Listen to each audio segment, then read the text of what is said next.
Oi, eu sou a Fermatos e esse é o Livros, Filmes e Psicologia. Bom, hoje eu vim falar pra vocês dos dois livros que eu li pro Desafio Scooby 2015, pro mês de janeiro. O tema do desafio do mês de janeiro era Novinho em Folha. Então eu peguei esses dois livros aqui, o Coisas Frágeis 1, do Neil Gaiman, Coisas Frágeis 2, também do Neil Gaiman, que eram os dois livros que eu tinha pegado emprestado por último, na época que eu escolhi os livros para o desafio. Bom, eles são livros de contos.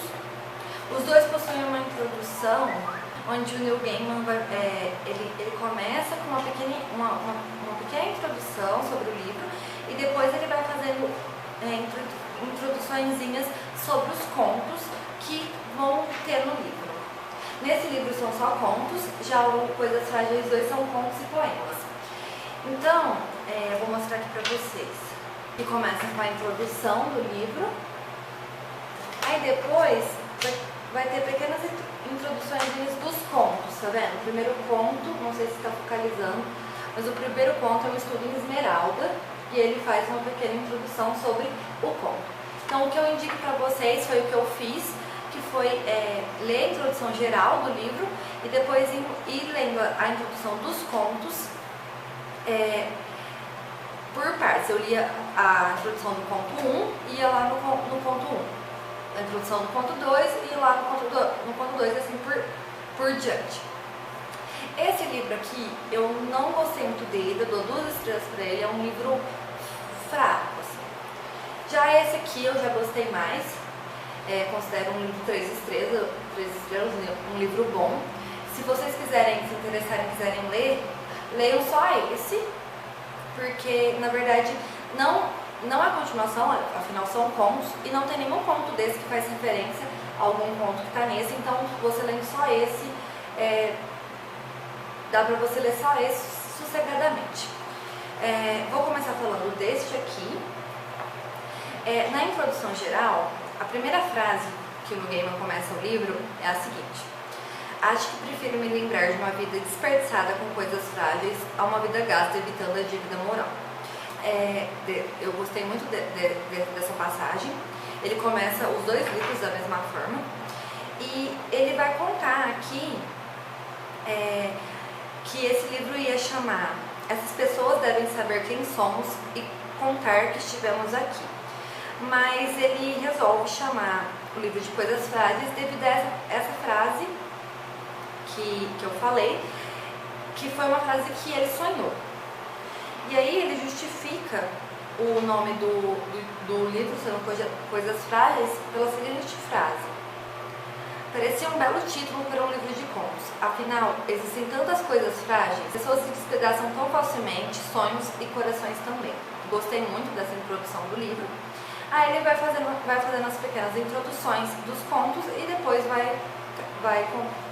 começa de fato os contos. Nesse livro aqui, são 9 contos no total, e eu gostei apenas de 2, que foi Um Estudo em Esmeralda, que é o primeiro conto, e Golias. O Estudo em Esmeralda é um conto que mistura as histórias de Sherlock Holmes com o mundo de Lovecraft. O mundo de Sherlock Holmes é algo totalmente racional, preocupado com as soluções dos casos e tudo mais. Já o mundo do Lovecraft são criações ficcionais, totalmente viajadas, profundas e racionais. E ele mistura os dois tipos de histórias aqui. Eu gostei muito desse conto, eu vi a Tati Feltrin, ou Feltrin, acho que é Feltrin, eu falo Feltrin. A Tati Feltrin, quando ela fez um vídeo sobre esses dois livros, eu vi ela falando que ela não gostou desse conto. Mas não sei se é porque eu nunca li nada de Lovecraft, nem das histórias de Sherlock Holmes, mas eu gostei bastante desse conto. O outro conto que eu gostei chama Golias. O Neil Gaiman foi chamado para escrever esse conto por um filme que ainda não tinha estreado, e esse filme é o Matrix. Então, essa história é uma história totalmente no mundo de Matrix, e eu gostei bastante de como o Neil Gaiman criou essa história. Tem uma partezinha do conto aqui para vocês entenderem mais ou menos do que o conto fala. Acho que posso afirmar, sempre ter suspeitado que o mundo fosse uma farsa barata e tosca. Um péssimo disfarce para algo mais profundo, mais esquisito e infinitamente mais estranho. E de alguma forma, sempre ter sabido a verdade. Aí ele conta de um mundo igual o mundo do Matrix. Dos 9 contos desse livro, foram os únicos contos que eu realmente gostei. Tem um outro conto aqui nesse livro que chama O Problema de Susan. Ele faz referência à personagem das Crônicas de Nárnia, a Susan, e ele explica o porquê da Susan, do desfecho da Susan no livro, se eu não me engano. Eu não li as Crônicas de Nárnia, então esse conto não fez sentido pra mim.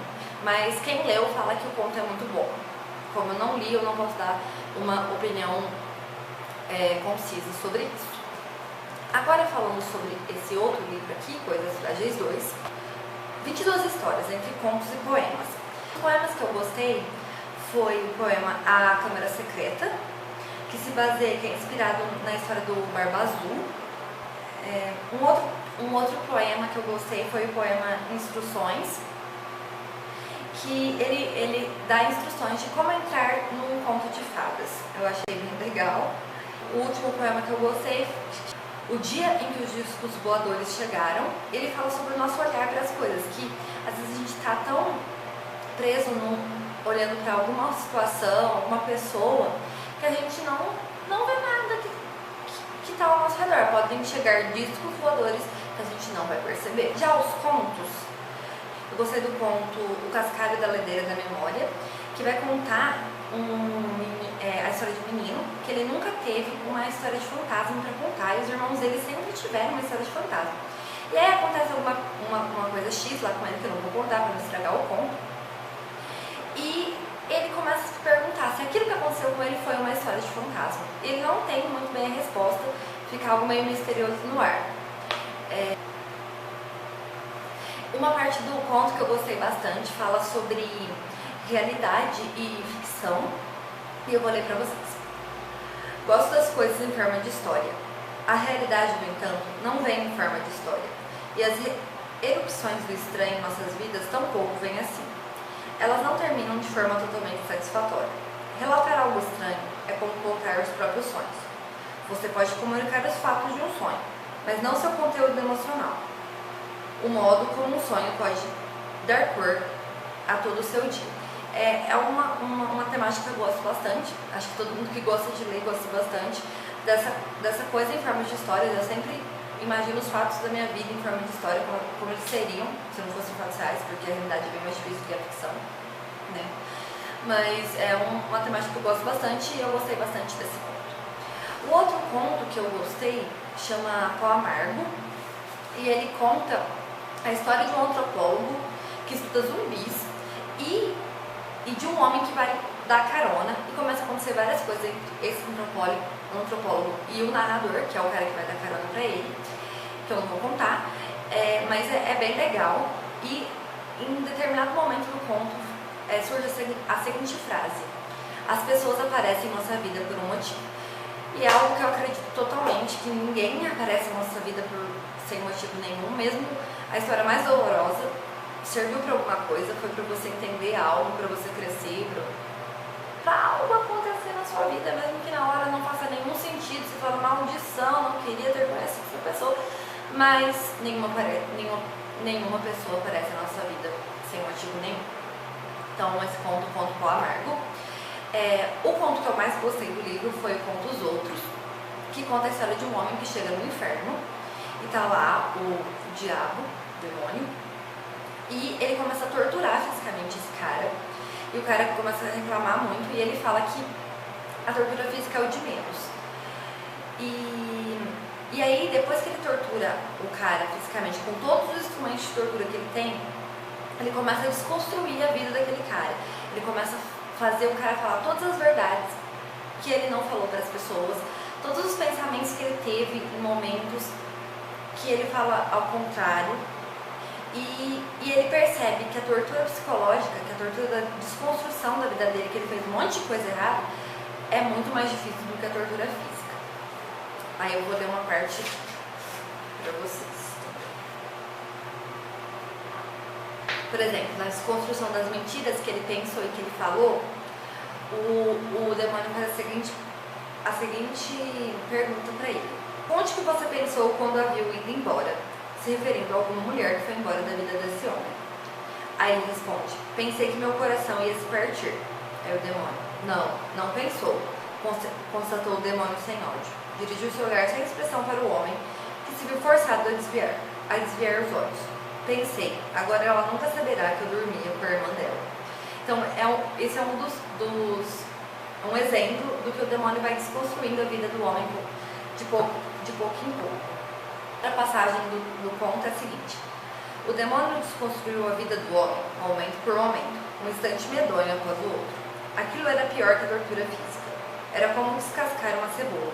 Dessa vez, ao repassar sua vida, ele aprendeu sobre as consequências, percebeu os resultados das coisas que fizera. Notou que estava cego quando tomou certas atitudes. Tomou conhecimento das maneiras como infligir mágoas ao mundo, dos danos que causaram às pessoas que jamais conhecera, encontrara ou vira. Foi a lição mais difícil até aquele momento. Então, conta como você, como as suas atitudes podem influenciar a vida das pessoas próximas e as vidas das pessoas que você nem conhece. Porque me faz pensar no efeito borboleta, que começa numa pessoa e vai acabar numa outra que você nem tem contato. Um outro conto que eu gostei chama O Dia dos Namorados de Arlequim, que se refere à figura da comédia dell'arte.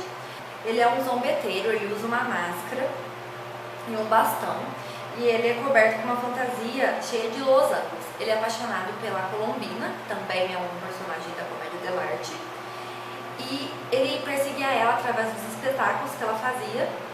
É um conto que eu gostei bastante, que misturou teatro com literatura. São duas coisas que eu gosto bastante. É isso, dos poemas e dos contos deste livro aqui. São esses que eu mais gostei, esses que eu recomendo para vocês. E desses dois livros, se vocês quiserem ler, eu recomendo esse aqui, Coisas Frágeis 2. O 1 eu achei bem fraquinho. Mas fica a critério de vocês lerem, e se alguém já leu, deixe suas opiniões aqui embaixo nos comentários. Eu adoro responder comentários de vocês. Obrigada para quem viu até o final, e até o próximo vídeo.